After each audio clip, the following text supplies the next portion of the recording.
প্রকাশ্যে বলছে, এটা তো ইনডাইরেক্টলি ওনার বিরুদ্ধে যাচ্ছে। উনি বললেন না। রাষ্ট্রপতি চুপ্প ওনার বিরুদ্ধে অনেকগুলো অভিযোগ উত্থাপিত করছেন, উনি একটার জবাব দিলেন না। খেয়াল করেন আপনি। তারপরে আসেন যে উনি মার্কিন চুক্তির বিষয়ে যখন সবাই কথাটা বলল, উনি তার অবস্থান পরিষ্কার করলেন না। উনি বলছেন যে সবাই বলছে যে জামাত সহ বিএনপি সবার সাথে আলোচনা করে করা হয়েছে, ওনার পক্ষ থেকে বলা হয়েছে।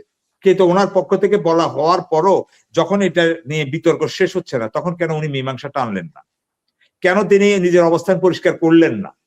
কেন তিনি জুলাই সনদ বাস্তবায়িত করার জন্য দক্ষিণ প্লাজায় নাটক সিনেমা করে, কেন তিনি হা ভোটের আয়োজন করে যে হা ভোট বাস্তবায়িত হলো না?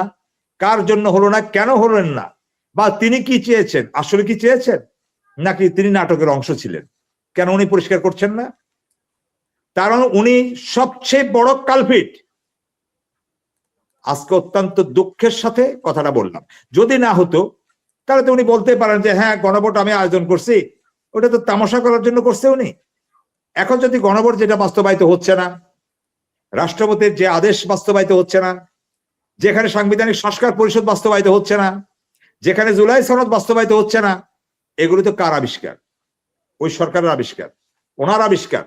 তাহলে উনি সেখানে প্রতিনিধি সভাপতিত্ব করেছেন, ওনার ঐক্যমত্য কমিশনের উনি প্রেসিডেন্ট ছিলেন, সহসভাপতি ছিলেন আলী রিয়াজ সাহেব। তাহলে ওনার দায়টা কোথায় কম? আজকে যে উনি আমাদেরকে এতটা হুমকির মুখে ফেলে দিলেন, আজকে যে আমরা এতটা কঠিন কথা বলছি, এতটা অনিশ্চিত গন্তব্যের পথে যাচ্ছি, উনি কেন বলছেন না যে না এটা ঠিক হয়নি? উনি কেন একবার প্রতিবাদ করেন নাই যে কেন আপনারা গণভোট মানবেন না, কেন আপনারা সংবিধান সংস্কার পরিষদের শপথ নেবেন না, কেন আপনারা জুলাই সনদকে আবার মানে নোট অফ ডিসেন্ট বা বিভিন্ন তালবাহানার ইস্যুটা আনছেন সামনে? যারা আনছে, কে বা কারা আনছে আমি ধরেন আমি এখানে নাম বললাম না। তার মানে কি? তার মানে আপনি এটা জনগণকে একটা মূলা ঝুলাই দিয়ে আপনি এটা নিজের সাথে নিজে প্রতারণা করলেন। আরে আপনার জন্য তো ইহকাল পরকাল দুই কাজে নাজাত, মানে আপনি নাজাত পাবেন না। এই দেশের মানুষ আপনাকে কখনো ক্ষমা করবে না। বিএনপির প্রতি আমাদের অভিযোগ থাকতে পারে, অনুযোগ থাকতে পারে, ব্যথা থাকতে পারে, কিন্তু বিএনপিকে আমরা পছন্দ করি। এই পছন্দের জন্য হয়তো বিএনপিকে নিয়ে আমরা খুব বেশি কথা এখনই বলবো না, বলবো বলার সময় আসলে বলবো। কিন্তু আপনি মনে করেন যে বিএনপির প্রতি যদি মোটা দাগে আমাকে কেউ বলে যে আপনার অভিমান কেন, ধরুন আপনি এখন উপস্থাপিকা হিসাবে আমাকে প্রশ্ন করলেন, আমি তো এক কথাই বলবো, বিএনপি যা করবে না সেই কথাটা নির্বাচনের আগে বিএনপি কেন বললো এবং আমাদেরকে দিয়ে কেন বলালো? আপনি আমার কথা বলছেন যে বিএনপি তো জানে যে আমি এটা করব না, আমাদেরকে দিয়ে তো বলানো হয়েছে, তাহলে আমরা কেন? আমি একটা প্রশ্ন এখানে রাখতে চাই যে তাহলে এখানে আসলে মানে এই যে গণভোট নিয়ে ওনার সাথে কি বিএনপির আবার কোনো নেগোসিয়েশন হয়েছে কিনা? আসলে লন্ডনে যে ওনারা হাফ এন আওয়ার একসাথে কথা বলেছেন আলাদা করে, সেখানে আসলে ডক্টর ইউনূসের সাথে তারেক রহমানের কি কি চুক্তি হয়েছিল? যে এই ধরনের ছিল যে আমরা এইভাবে নির্বাচনটা দিব, এরপর আপনারা সংসদে যাবেন? আরো অনেক কিছু ছিল। তারেক রহমান সাহেবের ফিরে যাওয়ার প্রসঙ্গ ছিল, তারপর মার্কিন যুক্তরাষ্ট্র এবং আপনার এই যে যুক্তরাজ্য সরকারের সাথে তারেক রহমান সাহেবের যে টানা পড়েন ছিল, হ্যাঁ সেগুলোতে ওনার হস্তক্ষেপ কামনা করা হয়েছে। আরো অনেক বিষয় ছিল, সেটা আরেকটা আলোচনা। কিন্তু আপনি যেমনটা বলেছেন যে সেটা যে আলোচনা হয় নাই এটা ঠিক না। আবার আপনার ওইটা খুবই গুরুত্বপূর্ণ, খুবই গুরুত্বপূর্ণ আপনার ওই জায়গাটা গণভোটের কথাটা, যে আপনি হয়তো যেহেতু উনি এখন গণভোট নিয়ে কিছু বলেন না, তাহলে উনি সাইলেন্ট হয়ে গেছেন নির্বাচনের পরে, আর বিএনপি সরব ছিল নির্বাচনের আগে।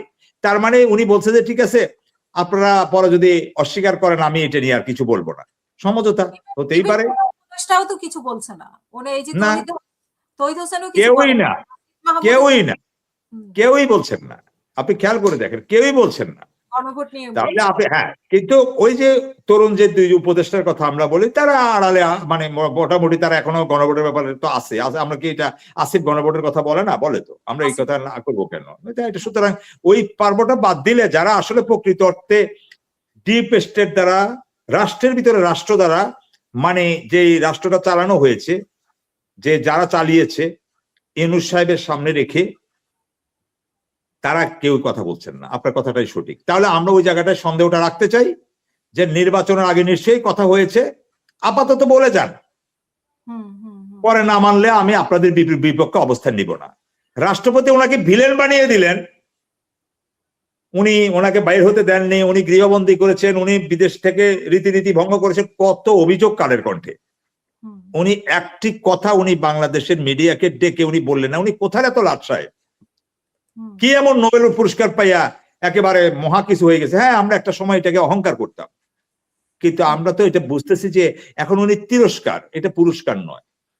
এটা তো মানে শেখ হাসিনা ঠিকই বলেন, শেখ হাসিনার ভাষায় উনি সুদখোর, শেখ হাসিনার ভাষায় উনি সেলফিশ, শেখ হাসিনার ভাষায় তিনি ষড়যন্ত্রকারী। অফকোর্স উনি ষড়যন্ত্রকারী। উনি সারা জীবন ওনার পুরোটা এই যা গ্রামীণ ব্যাংক থেকে শুরু করে যা করছেন সবকিছুতেই ওনার ষড়যন্ত্রের সেখানে একটা ইয়ে ছিল। উনি লোভী কে বলেন? শেখ হাসিনা বলেন, রাইট? তো উনি গ্রামীণ ব্যাংকের এমডির জন্য এরকম করেছেন। আজকে তো শেখ হাসিনার প্রতিটি কথা মানুষ সত্য হিসাবে প্রমাণিত হচ্ছে। তাহলে আমার বক্তব্যটা হলো যে কি, যেহেতু আপনি জাতির সাথে তামাশা করেছেন, এখন সবাই দোষ দিচ্ছে বিএনপি মানছেন না। আপনি খেয়াল করেন, বিএনপি মানছে না, তাহলে সব দোষ এখন বিএনপির। আরে ভাই, মানছেন না কেন আপনি বলেন, আপনি ওনাদেরকে ডাকেন।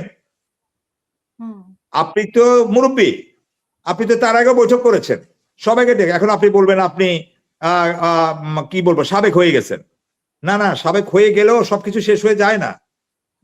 ঠিক আছে, আগে আপনি ডাকতেন, এখন আপনি যান, আপনি তারেক রহমান সাহেবের বাসায় যান।